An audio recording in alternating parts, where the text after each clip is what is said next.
Deniz kanalımdan dünyadaki tüm dostlara selamlar, sevgiler, saygılar. Örgümü Deniz kanalıma hepiniz hoş geldiniz. Bu videomda sadece 3 tane büyük motiften oluşan kolay tığ işi, bohem şal yapımını sizlere anlatmak ve paylaşmak istiyorum. Umarım sever ve beğenirsiniz arkadaşlarım. Beğeni ve yorumlarınızı videomun alt kısmında yapabilir. Ayrıca paylaşımda bulunarak daha çok kişilere ulaşımını sağlayabilirsiniz. Evet, şimdi gelin bu güzelliği hep birlikte örelim. Örerken stres atalım arkadaşlar. Şalımı yaparken kullanmış olduğum ipimin bir tanesi Nako Süper İnci arkadaşlarım. Numarasını da hemen söyleyeyim. Belki isteyen arkadaşlarım olur. 6383. Diğeri ise Kartopu Aksoft Batik bir ip. Bunun da numarası B59229 arkadaşlarım. Tığım ise 3.75 milim oldu bu güzel şalı yaparken. Evet, şimdi dilediğiniz renk ile başlayabilirsiniz. Ben bunda bu rengi kullandığım için düz olan rengimi yine onunla başlayarak devam edeceğim arkadaşlarım. Şimdi şöyle, evet, bir tane büyükçe bir halka yapıyorum. Şöyle biraz büyük olsun, burada sonra çıkma, herhangi bir kaçma sıkıntısı yaşamayalım arkadaşlar. Şöyle içerisine giriş yaptım halkamın, alıyorum ve tuttum, çektim. Bir tane zincirle sabitliyorum. Sonra şu şekilde yaparak arkadan alıp öne geçiriyorum. Bunu çekiyorum. Sonra bir daha aynı şekilde yapıyorum. Bunu bırakıyorum. 1 2 doladım. Hemen yanından giriş yaparak şöyle yarım trabzan yapıyorum. 1 2 doluyorum. İkinciyi yaptım. 1 2 doladım. Üçüncüyü yapıyorum. Burada 4 tane yerimiz olmuş oldu. Sonra şu şekilde tutarak birleştiriyorum. 1 2 3 tane zincir çekiyorum. Üzerine yine 2 doluyorum. İkisini çekiyorum. Üçüncüyü bırakıyorum arkadaşlar. Bakın şöyle. Bu kaldı burada. 1 2 doladım. Şöyle ikinciyi yaptım. Sonra 3 2 doladım. Sonra 4. Evet. Şimdi bunların hepsini birlikte alıyoruz, çekiyoruz. 1 2 3 birleştirme yerimizle birlikte 3 tane zincir çekmiş oluyoruz. Daha sonra tekrar yine üzerine 2 doladım. 1 2 3 ve 4 tanesini yaptıktan sonra birlikte çekiyorum. 1 2 3 tane zincir çektim. Bu işlemi, bu yapraklarımı toplam 8 tane yapıyorum arkadaşlarım. 8 tane bu şekilde yer yapıyorum.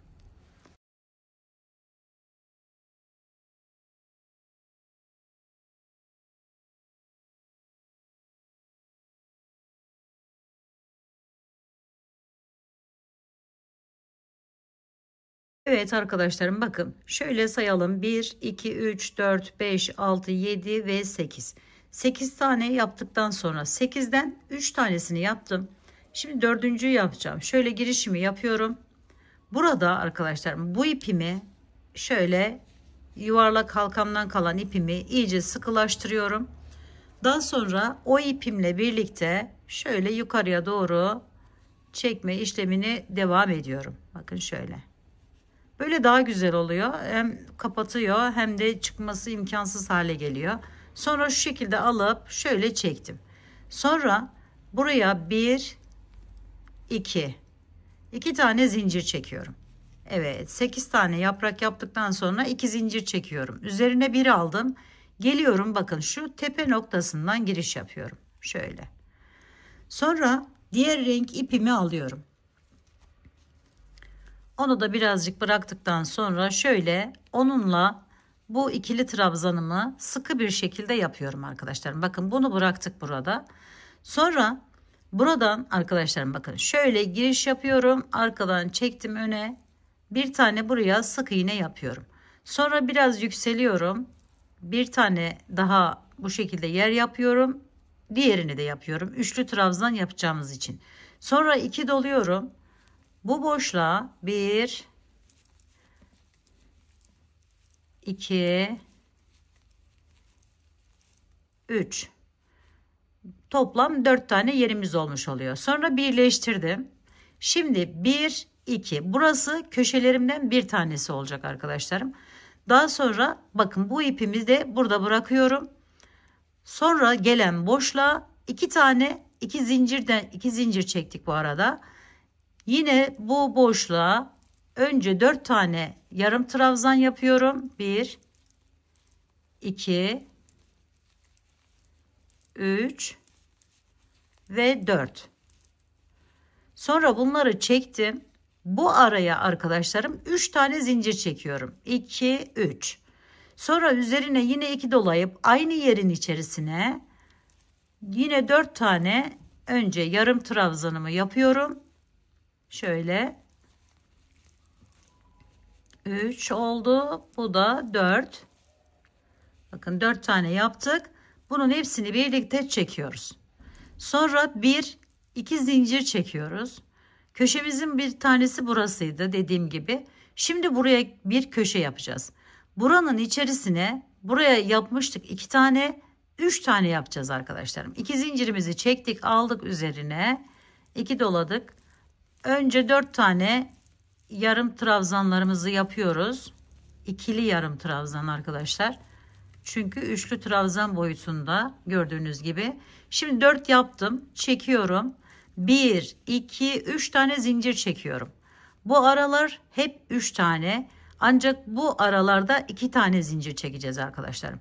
Şimdi 2 doladım üzerine. Aynı yerin içerisine. Bakın köşe olacağı için aynı yerin içerisine 3 defa bu işlemi tekrarlıyoruz. Yani 3 tane yaprak yapıyoruz. Yaprak diyelim biz onlara. Şöyle 4'e tamamladım. Çekiyorum. 1, 2, 3 tane zincir çektim. 2 doladım tekrar. Aynı yerin içerisine şu ipimizi de alttan götürebilirdik. Şöyle onu da getirelim. Şöyle bakın. 1, 2, 3 ve 4. 4 tane yaptık. Birleştiriyoruz. Böylece 3 taneyi tamamlamış olduk. Şimdi 2 zincir çekiyoruz. Üzerine 2 doluyoruz. Ve geçiyoruz bu hemen yanındaki boşluğa arkadaşlarım. 2 tane yapıyoruz yaprağımızı. Aralarında 3 zincir olacak şekilde. Şöyle 2 ve 3. Şuradan. Şimdi birleştirdim. 1, 2, 3 zincir çektim. Devam ediyorum. İkinci yaprağımı yapıyorum. Bir boşluğa 2 yaprak, bir boşluğa 3 yaprak. 3 yaprak yaptığımız yerler toplam 4 tane olmuş olacak. 4 tane köşemizi yapmak için. Evet bakın şimdi burayı tamamladım. 2 zincirimi çekiyorum. Yine 3 tane buraya yaprağımı yapıyorum. 1, 2, 3 ve 4. Evet. Şimdi birleştirdim. 1, 2, 3 zincir çektim. Sonra ikinci yaprağıma geçiyorum.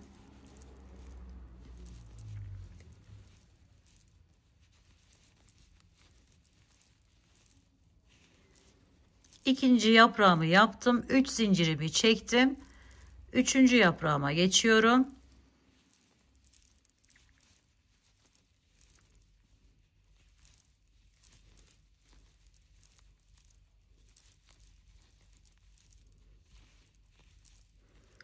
Evet şimdi araya 2 zincirimi çektim. Üzerine 2 doladım ve buraya yine ikili yapraklarımı yapıyorum. 2 tane olacak.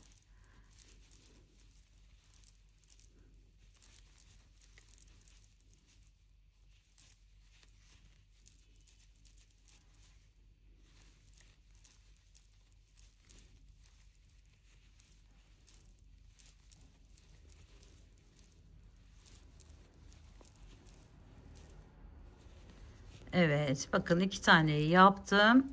2 zincir çektim. Tekrar burası diğer bir köşem olacağı için 3 tane yaprağımı yapıyorum.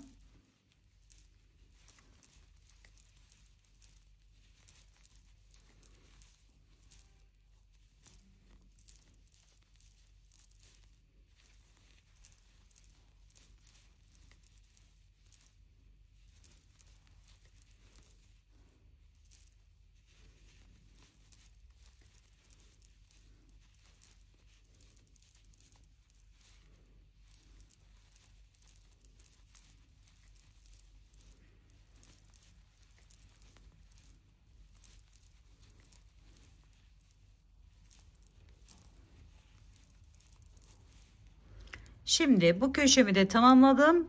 Son ikili yaprağımı yapıyorum buraya.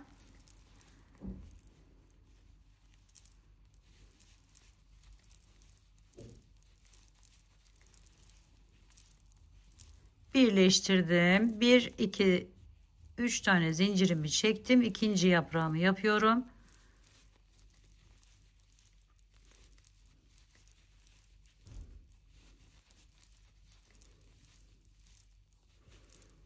Evet, 2 tane yapraktan sonra yine 2 zincirimi çekiyorum.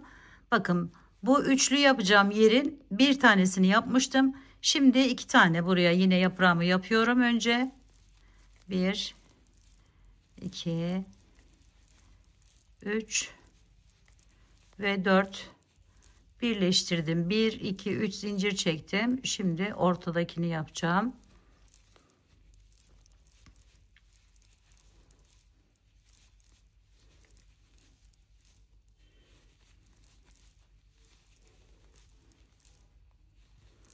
Birleştirdim. Şimdi arkadaşlarım, burası da önemli. Burada 2 zincirimi çekiyorum yine. Üzerine bir aldım. Geliyorum, bakın. Şuradan giriş yapıyorum. Hemen üstünden. Şuradan girersek daha güzel durur. Şöyle. Alttaki bu ipimi yukarıya doğru çekiyorum. Şu şekilde. Sonra onunla bu ikili trabzanımı sıkı bir şekilde tamamlıyorum. Bakın şöyle, buralar bizim üçlü olan yerlerimiz, köşe yerlerimiz arkadaşlar. Fakat bu rengimizde, yani şöyle yapın, hangi renkle başladıysak o renk hep bu köşelerde bu şekilde olacak. Yani iki tane hepsine şu arada yaptığımız iki gibi dolu yapacağız. Diğer rengimiz ise, batik rengimiz ise, yani ikinci sırada ikinci yapraklarımızı kullanırken kullanmış olduğumuz ipimizle de hep köşelerde 3 tane olacak arkadaşlarım yaprak. Şöyle göstereyim bakın size. Şimdi göstereceğim, anlatacağım ama şöyle de bir görün ne demek istediğimi. Tam olarak anlaşılsın. Şöyle arkadaşlarım, bakın. Bakın, düz rengimiz, şimdi bu sırayı yaptık. Bu sıraya geçeceğiz. Burada bakın, 3 tane olan yerin arasında 2 yaprağımız var. Diğer rengimize geçtiğimizde ise bakın, burada köşe olduğu için, artacağı için 3 tane var gördüğünüz gibi yaprağımız. Diğerine geçtik. Arada, sadece bu arada da 3 tane zincir çekeceğiz ki bu yeri rahat yapalım diye arkadaşlarım. Burada bakın 2 tane var. 2 2. Sonra bir üstte yine 3'e çıkıyor. Bu ikisinin arasına bir tane yapmış oluyoruz. Burada yine bakın, şöyle açarak göstereyim. 2 tane yaprağımız var. Ortaya yapıyoruz. 2 yaprak yapıyoruz. Bu yaptığımız yer, üçlü yerlerin hemen yanlarına ve bu şekilde devam ediyoruz. Son olarak da bu, tabi daha büyük yapmak isterseniz buradan ayarlama yapabilirsiniz. Yani daha kocaman motifler elde ederek daha da büyütebilirsiniz. Daha küçük yapacaksanız ise bu sıra sayısını azaltarak yapabilirsiniz arkadaşlarım. Şimdi bizim ben bunu 12 sıra yaptım. Yani buradan itibaren 12 sıra arkadaşlarım. Bakın 1, 2, 3, 4, 5, 6, 7, 8, 9, 10, 11, 12. Elimiz ve kullanacağınız ipler farklı olacağından daha büyük ya da daha küçük olabilir. Onun için herhangi bir ölçü vermiyorum.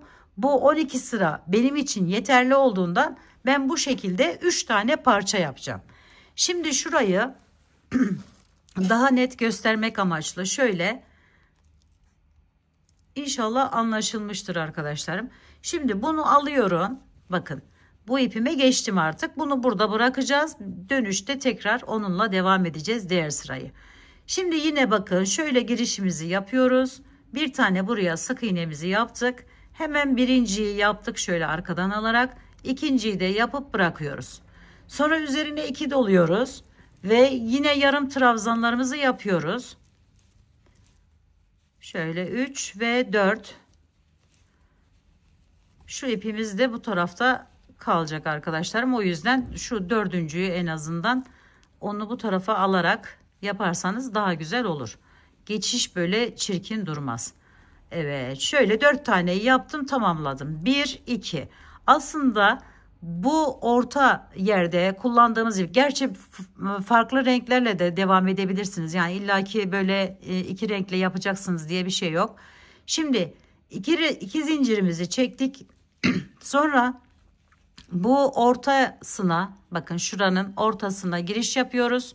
Yine buraya aynı şekilde altta yaptığımız gibi böyle 2 tane yaprak yapıyoruz.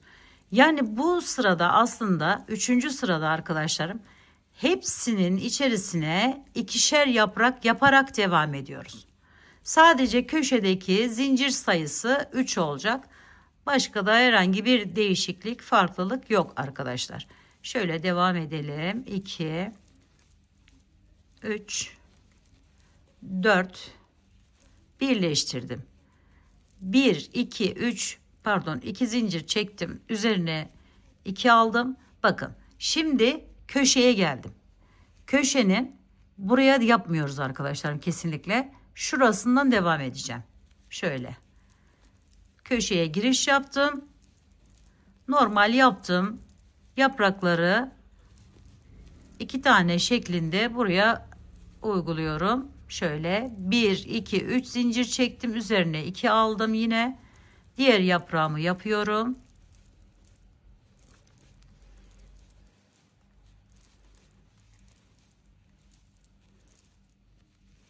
Şimdi 3 tane zincir çekiyorum. Bakın köşe olduğu için 1 2 3 zincir, üzerine yine 2 aldık, yana geçtik. Yine 2 tane yaprağımızı yapıyoruz. Aralarında üçer zincirli. Şöyle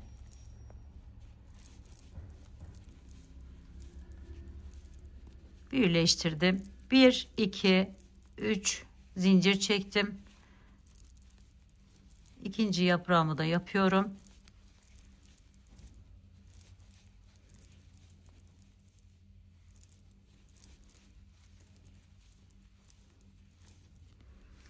Şimdi bu araya giriş yapacağım. 2 zincir çekiyorum.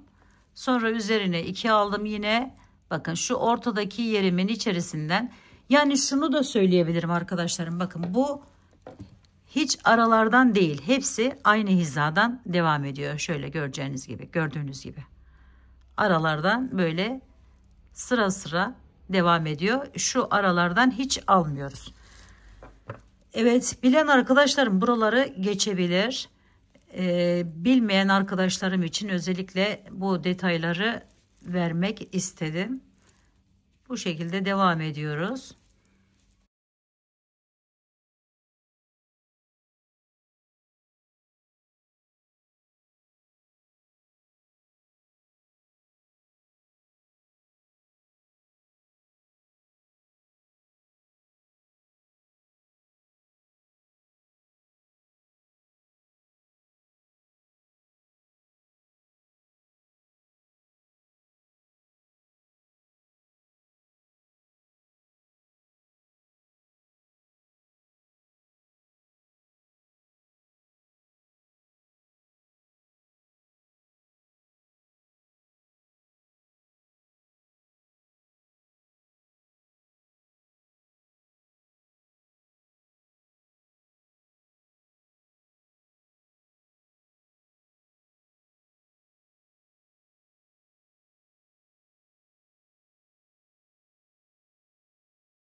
Evet arkadaşlarım, bakın son köşeme geldim. Yine 1 2 3 tane zincirimi çektim. Buraya yine bir yaprağımı yapıyorum. Bir tanesini yapmıştık zaten.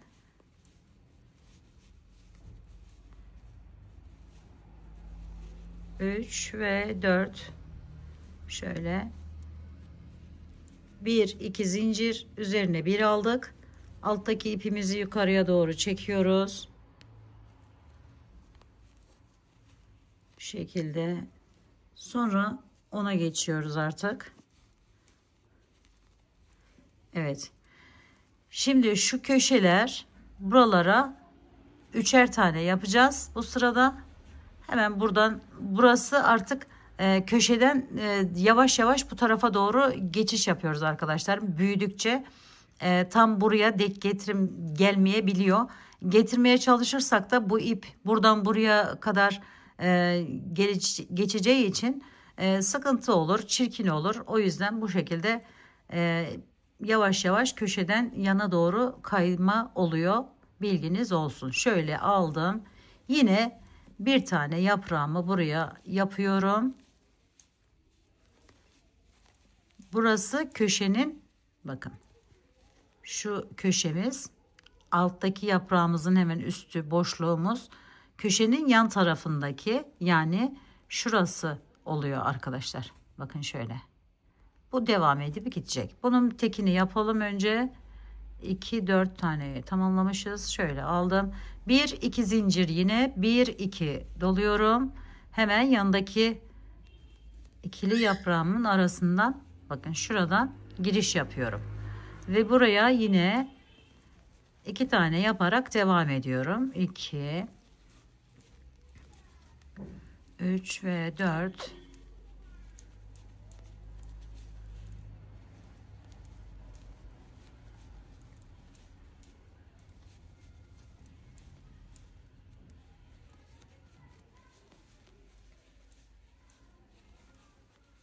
İki zincir aralarda, daha sonra tekrar devam ediyoruz. Üzerine yine 2 doladım. Bakın şimdi köşeye geldim. Bu arada bir tane yapmıştık. Şimdi 2 taneye çıktı sayımız. Burası bizim köşe yerimiz. Şurası. Hemen yanındaki, bakın ikilinin arasından giriş yapıyorum. Yine oraya 2 tane yaprağımızı yapıyoruz.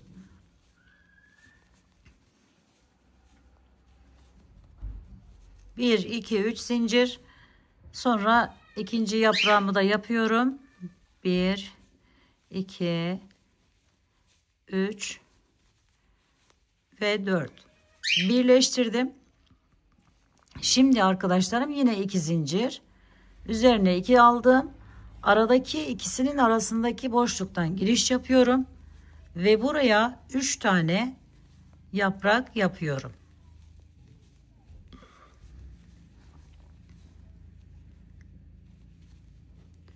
1 2 3 tane zincirimi çektim.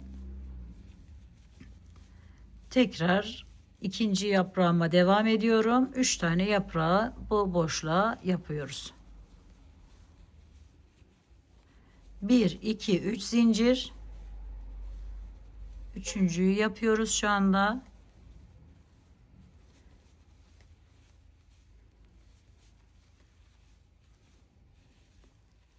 Sonra 2 zincir çekiyoruz ve yan tarafa hemen şu boşluktan, bakın şu ikisinin arasından giriş yapıp buraya yine yapraklarımızı ikili ikili yaparak diğer köşeye kadar devam ediyoruz.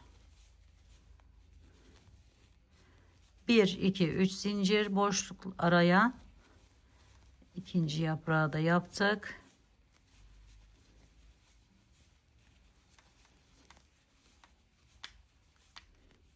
İki zincir diğer buradaki yerimize geçiyoruz ve oraya aynı şekilde yapraklarımızı yapıyoruz arkadaşlar.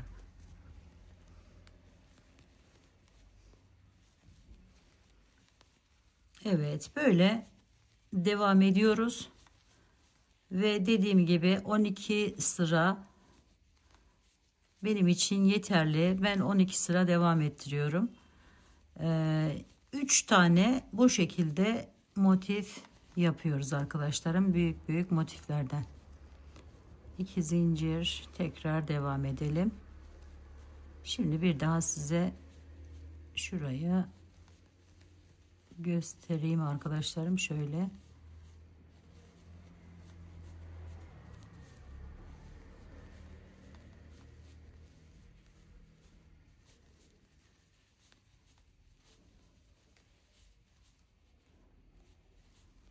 Evet.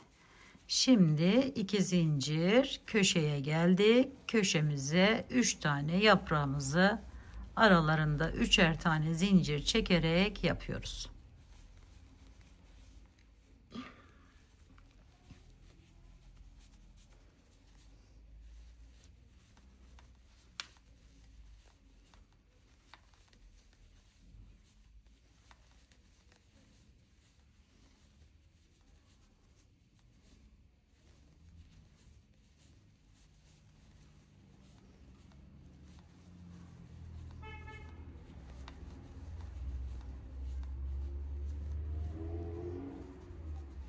Evet.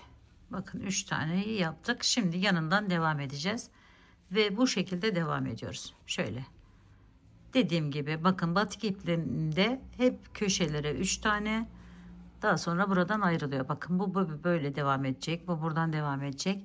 Bir sonraki sırada ise bu boşluklara yine 2'şer tane yapacağız. İkisinin arasına 3 zincir çekeceğiz. Sadece bu kadar arkadaşlar. Evet. Şimdi böyle devam edelim. Büyütelim dilediğimiz kadar ve daha sonra ekleme işlemlerine geçelim. Evet arkadaşlarım, gördüğünüz gibi 3 tane bu büyük motifleri yaptım. Şöyle iyice göstereyim size, uzaktan da bakın. Şimdi bu motifleri arkadaşlarım bakın, şu bir tanesini bu şekilde koyuyoruz. Burası arka kısma gelecek. Daha sonra bu ikisini sadece yanlarına. Şurası ense kısmı olacak. Şöyle. Ve uçlarına daha sonra şöyle eklemeler yapacağız. Yani püsküller yapacağız. Bunu dilerseniz bu şekilde de kullanabilirsiniz ama o da değişik bir hava katacaktır diye düşünüyorum arkadaşlar. Şimdi motifimizin bakın şunun 12. sırasındayım arkadaşlarım. Şöyle sayalım birlikte. 1, 2, 3, 4, 5, 6, 7, 8, 9, 10, 11. 12. sıraya geldim.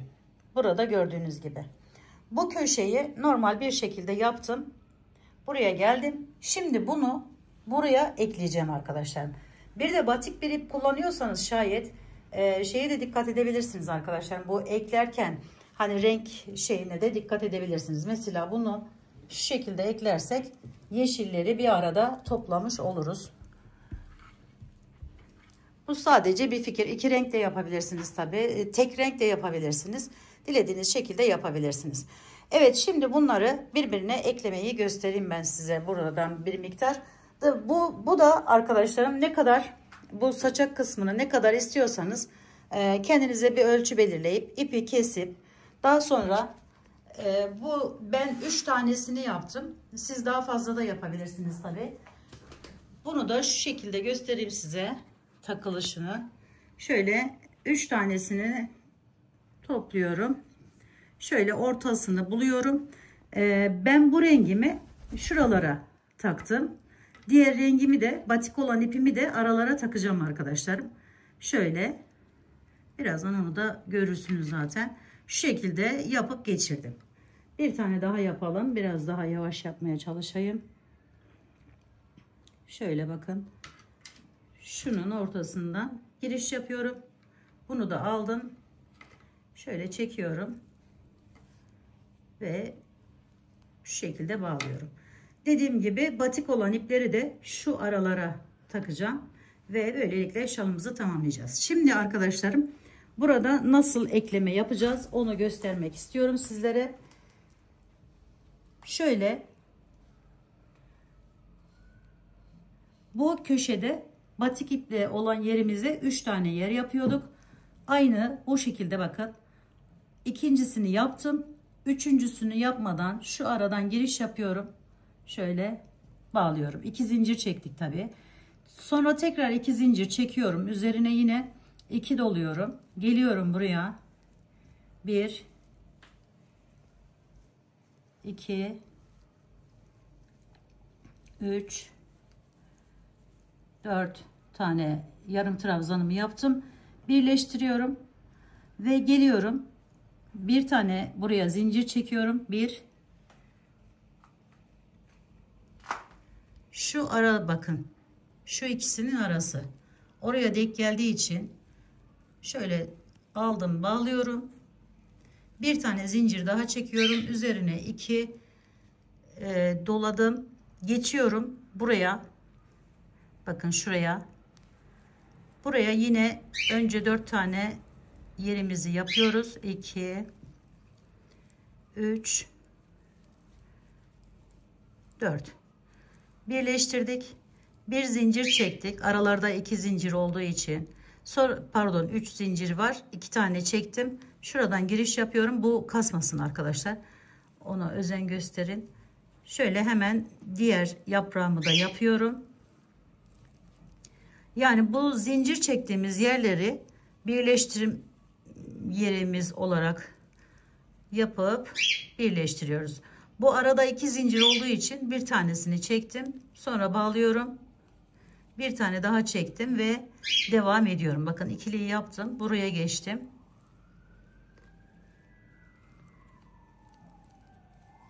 İki doladım.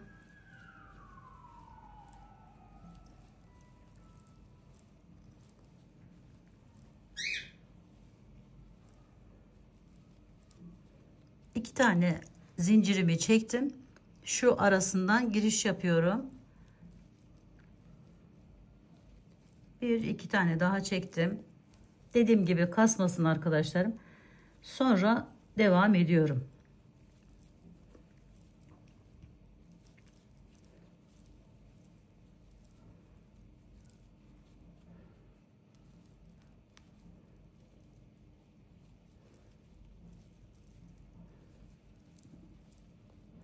Evet bakın şöyle ekleme yapmış oluyoruz. Bu şekilde buraya kadar geliyoruz.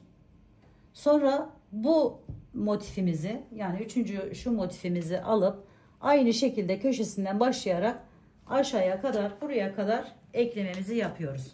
Ve böylelikle şalımızı büyük oranda tamamlamış oluyoruz arkadaşlarım. Şimdi bu işlemi yapalım, birbirine ekleyelim. Kenar püsküllerini de şu şekilde taktım.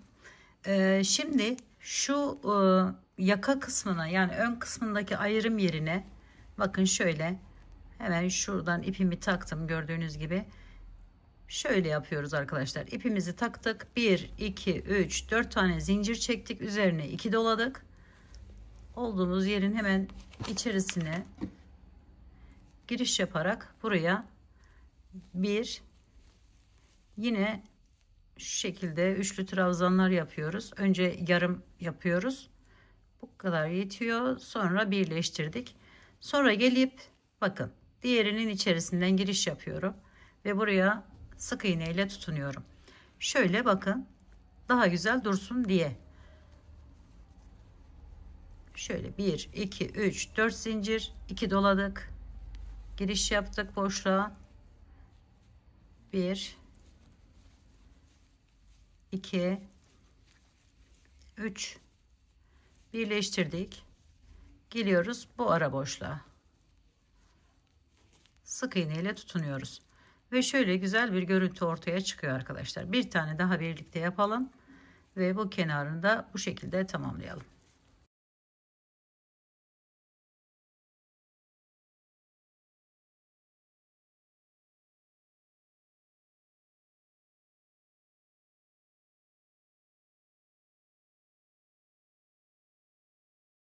Evet arkadaşlarım bakın bu ön kısmını da az önce gösterdiğim gibi tamamladım ve şalımız bu şekilde geldi.